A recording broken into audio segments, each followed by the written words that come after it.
আসসালামু আলাইকুম। আশা করি সবাই ভালো আছেন, সুস্থ আছেন, সুন্দর আছেন। সবাইকে অনেক অনেক শুভেচ্ছা জানিয়ে শুরু করছি সেলিনা রান্নাঘর থেকে। আজকে আমি তৈরি করেছিলাম চিংড়ি পোলাও। তো কীভাবে রান্না করেছি শেয়ার করছি আপনাদের সাথে। তো চিংড়ি পোলাও রান্না করার জন্য চিংড়ি লাগবে। আমি এখানে প্রায় হাফ কিলো চিংড়ি নিয়েছি, খুব বড় না ছোট না। এগুলোকে এখন আমি কেটে ধুয়ে পরিষ্কার করে নেব। তো এখানে আমি পরিষ্কার করে নিয়েছি, সেই সাথে কিছু হালকা লবণ আর হলুদ দিয়ে মেখে নিব। খুব বেশি না, অল্প কিছু লবণ হলুদ দিয়ে এটাকে আমি মেখে নেব চিংড়ি মাছগুলোকে। তো মাছগুলো ভালোভাবে মেখে নিয়েছি। এখন আমি এগুলোকে ভেজে নেব। ফ্রাই প্যানে তেল গরম হয়ে গিয়েছে, আমি চিংড়ি মাছ দিয়ে এপিট ওপিট হালকা ভেজে নিচ্ছি। খুব বেশি ভাজবো না, অল্প ভাজবো। তো মাছগুলো ভাজা হয়ে গিয়েছে, এখন আমি মাছগুলোকে তুলে রাখছি। সেই ফ্রাই প্যানেই আমি এখন চিংড়ি মাছগুলোকে রান্না করব। তো এর মধ্যে কিছু তেল দিয়ে দিচ্ছি, সেই সাথে দিয়ে দিচ্ছি পেঁয়াজ কুচি।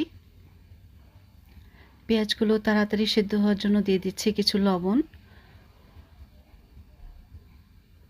পেঁয়াজগুলোকে ভালোভাবে ফ্রাই করে নিব। ভাজা হয়ে গেলে কিছু পেঁয়াজ আমি এখান থেকে তুলে রাখছি। বাকি পেঁয়াজের মধ্যে দিয়ে দিচ্ছি পেঁয়াজ বাটা, সেই সাথে দিয়ে দিব কিছু রসুন বাটা, আর সেই সাথে দিয়ে দেব কিছু লাল মরিচের গুঁড়ো। আপনারা আপনাদের ঝালের স্বাদ অনুযায়ী দিয়ে নেবেন।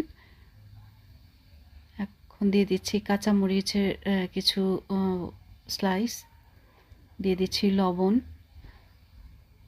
দিয়ে ভালোভাবে এটাকে মিক্সড করে নিব।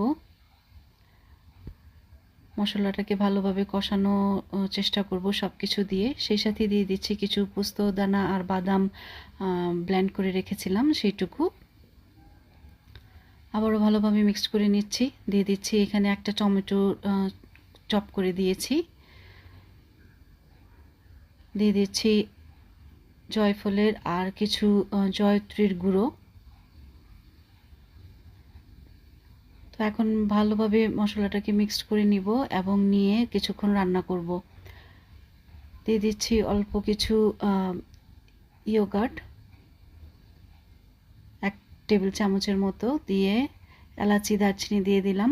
দিয়ে এখন মশলাটাকে বেশ কিছু সময় নিয়ে রান্না করব বা কষিয়ে নিব। তো মশলাটা বেশ ভালোভাবে কষানো হয়ে গিয়েছে, এখন আমি দিয়ে দিচ্ছি একটু দুধ। তো দুধটা দিয়ে মশলার সাথে ভালোভাবে মিক্সড করে একটু কষানোর পর তারপর আমি এই ভেজে রাখা চিংড়ি মাছগুলো দিয়ে দিব। তো মশলাটা বেশ ভালোভাবে কষানো হয়েছে, এখন আমি চিংড়ি মাছগুলো দিয়ে দিচ্ছি এর মধ্যে। দিয়ে আবারও কিছুক্ষণ রান্না করব, যাতে মশলার সাথে চিংড়ি মাছটা বেশ ভালোভাবে মিলে যায়। আর নামানোর আগে দিয়ে দিব কিছু চিনি, 1 চামচের মতো, দিয়ে ভালোভাবে মিক্সড করে নিচ্ছি। তো চিংড়ি মাছটা রান্না করা হয়ে গিয়েছে, এখন এটা আমি নামিয়ে রাখবো। আর পোলাওটা রান্না করার জন্য এখানে আমি ফ্রাই প্যান বসিয়ে দিয়েছি। ফ্রাই প্যানে দিয়ে দিচ্ছি কিছু তেল আর সাথে ঘি, দিয়ে দিচ্ছি এলাচি, দারচিনি, তেজপাতা আর কিছু পেঁয়াজ। পেঁয়াজগুলোকে হালকা ভেজে নিচ্ছি। ভাজা হয়ে গেলে তারপরে আমি 3 কাপ কালিজিরা চাল ধুয়ে রেখেছিলাম পানি ঝরিয়ে, এগুলো দিয়ে দিলাম। দিয়ে পোলাওর চালটা বেশ ভালোভাবে ভেজে নেব এখন।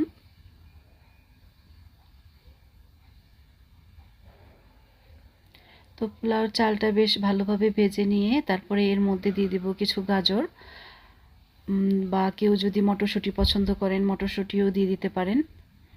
তো ভালোভাবে ভাজা হওয়ার পর তারপর আমি পানি দিয়ে দিচ্ছি পরিমাণ মতো। আমি চালের মধ্যে কিছু চিংড়ি মাছের ঝোল দিয়ে ভেজে নিতাম বা ভুলে গিয়েছিলাম, আপনারা চাইলে ভেজে নিতে পারেন, ওই ঝোলটা দিয়ে বেশ ভালো লাগবে। তো চালটা প্রায় হয়ে এসেছে, এখন চিংড়ি মাছ রান্না করা চিংড়ি মাছটা আমি পুরোপুরি দিয়ে দিচ্ছি। দিয়ে ভালোভাবে নেড়ে চেড়ে এখন আমি এটাকে দমে বসিয়ে দেব। তো দমে বসানোর পর কিছুক্ষণ পর এটাকে নামিয়ে নেব। দমে হয়তো 15-20 মিনিট 25 মিনিট পর এটা নামিয়ে নিব আমি। তো এইভাবে তৈরি করেছিলাম চিংড়ি মাছের পোলাও। অবশ্যই ট্রাই করবেন এবং ভালো লেগে থাকলে আমার চ্যানেলটিকে সাবস্ক্রাইব করবেন, লাইক করবেন, শেয়ার করবেন। আবারও নতুন আরেকটি ভিডিও নিয়ে আসার আগ পর্যন্ত সবাই ভালো থাকবেন, সুস্থ থাকবেন, সুন্দর থাকবেন। আজকে এখানেই শেষ করছি। আল্লাহ হাফেজ।